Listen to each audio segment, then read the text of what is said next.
আজকে সকালে কাজে এসে আমার সাথে যে এরকম কেলেঙ্কারিটা হবে এটা আমি কখনো ভাবতে পারি নাই। তো চলো তাহলে তোমাদের ঘর শুরু থেকে বলি। প্রত্যেকটা দিনের মতো আজকেও আমি চলে এসেছি কাজে, আর কাজে এসে এই জায়গাটাকে ভাড়া করে সিঁড়িটাকে প্লাস্টার করতে শুরু করে দেয়। হঠাৎ করে একটা ফোন আসার পর সব যেন কিরকম উল্টো পাল্টা হয়ে গেল। এখানে মাখাইতে হবে ঢালাই, আর এখানে আমাদের ঢালাই ফেলাও হয়ে গেছে, আর এই ঘরটাকে ঢালাই করতে হবে।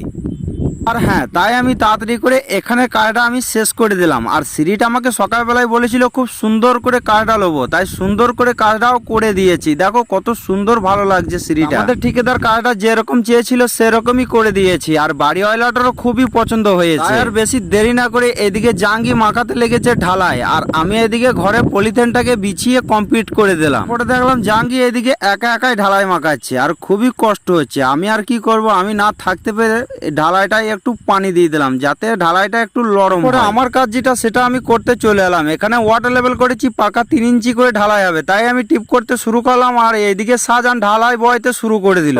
এই ঘরটা যত তাড়াতাড়ি ঢালাই করে শেষ করতে পারবো তত তাড়াতাড়ি আমরা বাড়ি যেতে পারবো।